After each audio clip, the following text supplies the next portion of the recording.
読めますかねこれは。はい、わさびです。違う。これもすでに難しい。すでに難しい to describe in English けど。それは難しい。Like wear something super comfortable and play some video games. めっちゃ好き。いいね。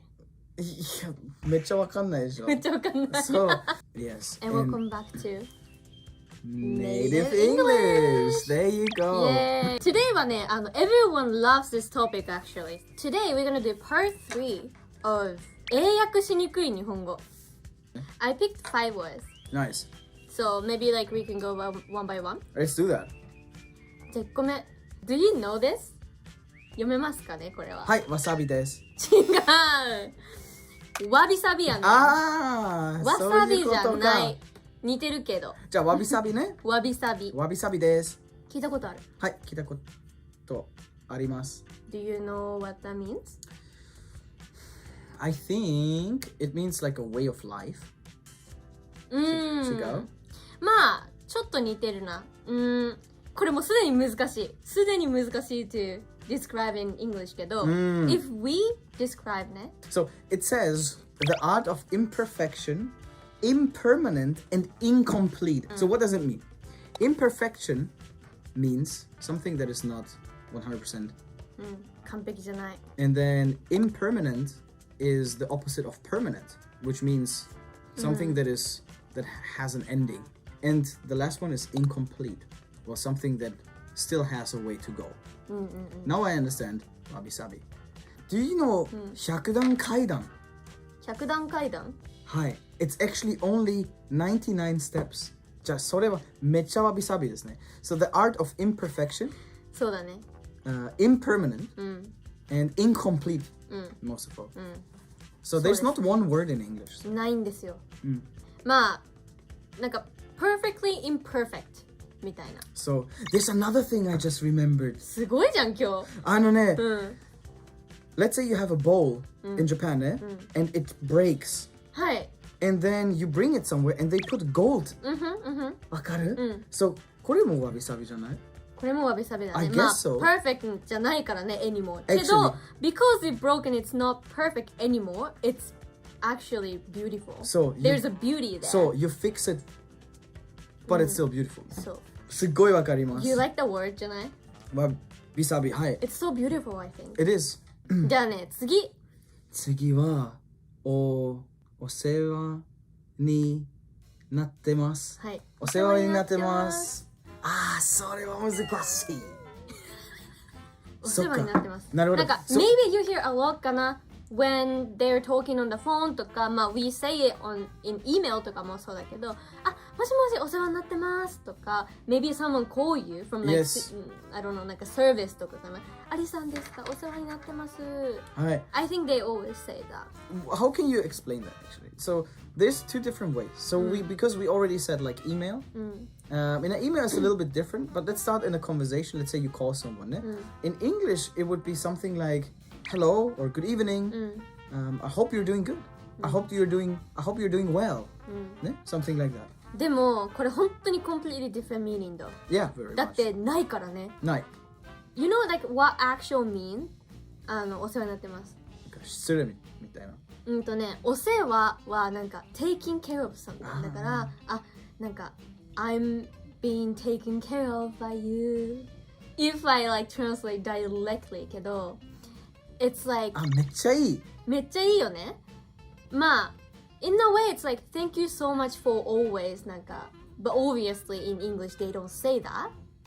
So they say I hope you're doing good. It means really different けど、if you say something instead of お世話になってます。It's nice じゃない、to start a conversation like that. じゃあ次ね。これは。読めるかなこれ。読めない。これ難しいね。これは何ですか？微妙。微妙聞いたことある。微妙。If you want to say 微妙 in English, well, first can I explain どうぞ。 why they don't have 微妙, the word 微妙 in English? Because the culture is really different. So, in Japan, 日本では we tend to like say something between とか so unclear とか we don't really say things directly. なんかこうちょっとオブラートに包んだりとか曖昧な表現というのが多いんですよね。でも in English it's always yes or no. Most of the clear. time. Yeah. So most of the time. It's only maybe if it's really only maybe. Yeah? Like usually you never do that to avoid an answer. そうだから微妙というところの表現がなかなかないんですよね、単語で。では、英語でもし伝えるとしたら微妙という表現を言うとしたら How do you say? Not really with that. Not really. Not really. Yes, and no. Unclear. Unclear. Slightly ね。まあでも Yes and no makes so much sense じゃない？ Yeah, yes Because and no. 微妙 is like somewhere between でしょ？ Yeah. It's not yes, it's not no. 微妙でしょ？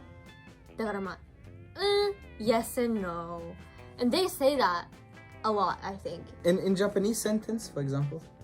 微妙なんか今日のさっきアリが食べてたサラダ美味しかった。微妙。あ、なるほど。めっちゃわかりやすい。ありがとうございます。どういたしまして。じゃあ次。生着替え。生着替え。生着替え。違う。say? 生きがい。生きがい？でも生。生だよ。同じ感じ。わかるわかる。生きがい。生きがい。生やばい。まあ、生きがいもすっごく難しいんですよね。英語で表すのが。So I said life value. Life value, yeah. でも not really though. Like if you need to say it in English, I think it will be life value. Or things that you like to do. Or things that makes you happy. お休みの日に美味しいお酒を飲むことが生きがい。It's not too heavy as like なんか reason why I live けどなんか that just makes me so happy. Yeah, kind of that's the way of life. The way of life. You can also say that. Maybe it's easier than value to pronounce. 確かに。The So way of life. It's the way of life. What's your 生きがい？ PlayStation, I think. マジか。Yeah, like I like after work, like I come home, I take a shower, wear something super comfortable, and play some video games. めっちゃ好き。いいね。いや、めっちゃわかんないでしょ。めっちゃわかんない。そう。じゃあ最後ちょっとインチェスティング。これ読めるかな？アリ、多分読めないと思うな。絵はわかるね。はい。この漢字。わかんない。はい。萌え。いや、全然わかんない。萌えわかる？ No. 萌え。何それ？マジで萌え。初めて聞いた？まあこれはかなりスラングです。ジャパニーズスラング。萌え。came from アニメカルチャーね。アニメから来てます。I never heard that before. そう。でも we use that in conversation too sometimes. So for example we say ギャップ萌えとか言うんですよ。ギャップ萌え。So means ギャップ。It's like 例えばなんか he looks so cool and he's kind of person that like who doesn't talk to anyone, like who doesn't care about girls とか。でも once you get to know him, he's actually like really childish. I see. Want attention とか。I see. なんかそのネガティブじゃない。のギャップが attractive. The gap is attractive. なるほど。そう。これめっちゃジャパニーズじゃん。これめっちゃジャパニーズカルチャーだからない。English に萌え。Yeah. So it's kind of like to describe the attractiveness, the sweetness, the cuteness of a person. そう、exactly. 萌え。萌え。Don't try to translate it literally. Just try to describe it because in English there's many times no word for it, what you're trying to say. So and it's しょうがない。It's しょうがない. Because cultures are different. Yes, so just describe it as much as you can. Yeah, I think when you try to translate like directly, like literally, then that's when you kind of feel like, I can't speak English. So because you're searching for a word. Yes. That doesn't exist. So yeah, like Ari said, 本当にjust explain, try to explain what you see, what you feel, what you try to say. That's the way. That's just the way it is. 絶対今言うと思ったそれ。People never be the same.